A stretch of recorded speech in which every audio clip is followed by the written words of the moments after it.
ناظرین گرامی، پاکستان کے ایک بار پھر وارے نیارے ہو گئے ہیں۔ سعودی عرب، کویت کے بعد اب پاکستان کا ایک اور ملک کے ساتھ جدید ترین دفاعی معاہدہ سامنے آ چکا ہے۔ باب المندب اور بحر ہند میں نئی اسٹریٹجک پیش قدمی ہندوستان کے لیے سمندری راستوں پر بڑا خطرہ بن کر سامنے آیا ہے۔ ناظرین گرامی، ایک بار پھر پاکستان نے اپنی سفارتکاری کا وہ باب کھولا ہے جو نہ صرف افریقہ کے سینگ میں بلکہ پورے بحر ہند کے خطے میں اسٹریٹجک اثرات مرتب کر سکتا ہے۔ پاکستان اور صومالیہ نے اسلام آباد میں ایک اہم دفاعی مفاہمت کی یادداشت پر دستخط کر دیے۔ یہ معاہدہ دونوں ممالک کے دفاعی وزارتوں کے درمیان فوجی تربیت، ماہرین کے تبادلے، صلاحیتوں کی ترقی اور وسیع سیکیورٹی تعاون کا باضابطہ فریم ورک فراہم کرتا ہے۔ صومالیہ کے وزیر دفاع احمد معلم فقیہی اور پاکستان کے وزیر دفاع خواجہ محمد آصف نے اس معاہدے پر دستخط کیے۔ اگرچہ سرکاری بیانات میں کوئی واضح وقت جدول، فوجی تعیناتی یا مالی تفصیلات نہیں بتائی گئیں، لیکن اس معاہدے کا مرکزی محور انسداد دہشت گردی اور بھارت کو ٹیکل کرنا ہے۔ صومالیہ میں الشباب جیسے گروپوں کے خلاف جاری جنگ کو مد نظر رکھتے ہوئے یہ تعاون صومالیہ کی فوجی صلاحیتوں کو مضبوط بنانے میں اہم کردار ادا کر سکتا ہے۔ اسٹریٹجک اہمیت کے مطابق صومالیہ خلیج عدن، بحر ہند کے اہم شپنگ روٹس اور باب المندب کے قریب واقع ہے۔ یہ وہ مقام ہے جہاں ایشیا کی تجارت سرخ سمندر اور سوئز نہر سے گزرتی ہے۔ پاکستان اس معاہدے کے ذریعے ایک ایسے حساس سمندری خطے میں دفاعی اثر و رسوخ حاصل کر سکتا ہے جو عالمی تجارت کے لیے انتہائی اہم ہے۔ پاکستان کے لیے یہ موقع اس کی دفاعی سفارتکاری کو مزید وسعت دینے کا ذریعہ بن سکتا ہے۔ صومالیہ کو فوجی تربیت، تکنیکی مہارت اور ادارہ جاتی مدد مل سکتی ہے، بغیر اس کے کہ وہ صرف ایک بیرونی پارٹنر پر انحصار کرے۔ رپورٹس کے مطابق تقریباً 24 JF-17 thunder block 3 fighter jets کی خریداری کے حوالے سے مذاکرات کیے جا رہے ہیں، جن کی ممکنہ مالیت تقریباً $900 ملین بتائی جا رہی ہے۔ اگر یہ معاہدہ طے پایا جاتا ہے تو یہ صومالیہ کی کئی دہائیوں میں سب سے بڑی خریداری ثابت ہوگی۔ ہندوستان کے لیے بڑا ممکنہ خطرہ یہ ہے کہ یہ معاہدہ صرف افریقہ تک محدود نہیں، باب المندب اور بحر ہند کے اہم شپنگ روٹس پر پاکستان کی بڑھتی ہوئی موجودگی ہندوستان کے لیے اسٹریٹجک چیلنج بن سکتی ہے۔ پہلے ہی پاکستان نے سرکریک پر خطرناک ترین ڈرونز اور ہوور کرافٹس تعینات کی ہوئی ہیں۔ ہندوستان کی معیشت کا ایک بڑا حصہ انہی سمندری راستوں پر منحصر ہے۔ اگر پاکستان صومالیہ کے ساتھ مل کر اس خطے میں اپنی دفاعی اور بحری صلاحیتوں کو مضبوط کرتا ہے تو یہ ہندوستان کے لیے تجارتی اور فوجی مفادات پر دباؤ ڈال سکتا ہے۔ جنگ کی صورت میں پاکستان اس اسٹریٹجک مقام کو استعمال کر کے ہندوستان کے سمندری راستوں پر دباؤ ڈال سکتا ہے، خاص طور پر ہندوستان کی توانائی سپلائی لائنز کو متاثر کر سکتا ہے۔ بحر ہند میں ہندوستانی بحریہ کی نقل و حرکت پر دباؤ بڑھا سکتا ہے۔ اگر صومالیہ کے ساتھ JF-17 تھنڈر جیسے طیارے شامل ہو جائیں تو اس خطے میں فضائی نگرانی اور ممکنہ حملوں کی صلاحیت پیدا ہو سکتی ہے۔ پاکستان کی سمندری اور فضائی صلاحیتوں کے امتزاج سے ہندوستان کے مغربی ساحلی علاقوں، خاص طور پر گجرات، ممبئی، مغربی بحری راستوں پر اسٹریٹجک دباؤ ممکن ہے۔ یہ براہ راست فوری حملہ نہیں بلکہ ایک طویل المدتی اسٹریٹجک گھٹن ہے جو ہندوستان کے لیے بحر ہند میں آزادی عمل کو محدود کر سکتی ہے۔ پاکستان اگر اس معاہدے کو کامیابی سے آگے بڑھاتا ہے تو وہ نہ صرف افریقہ کے سینگ میں اثر و رسوخ حاصل کرے گا بلکہ ہندوستان کے ایک اہم سمندری راستوں پر بھی دباؤ کا ایک نیا ذریعہ بنا لے گا۔ یہ معاہدہ ابھی ابتدائی مراحل میں ہے لیکن اس کی اسٹریٹجک اہمیت کو نظر انداز کیا نہیں جا سکتا۔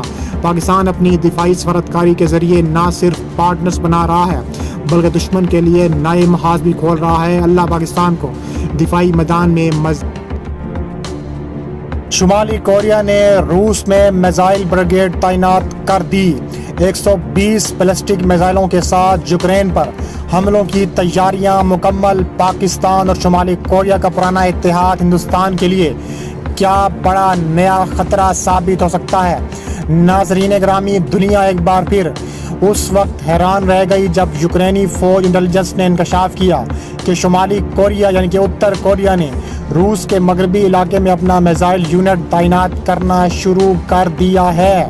اس یونٹ کے پاس تقریباً 120 بیلسٹک میزائل اور 6 لانچرز ہوں گے جنہیں یوکرین پر حملوں کے لیے استعمال کیا جا سکتا ہے۔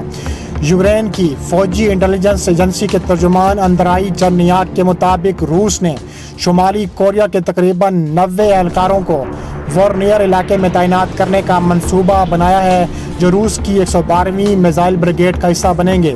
وارنیئر یوکرینی سرحد سے صرف 150 کلومیٹر دور ہے۔ شمالی کوریا نے پہلے ہی KN-23 40 اور KN-24 بیلسٹک میزائل روس کو بھیج دیے ہیں، جن کے ساتھ ان کے آپریٹرز بھی موجود ہیں۔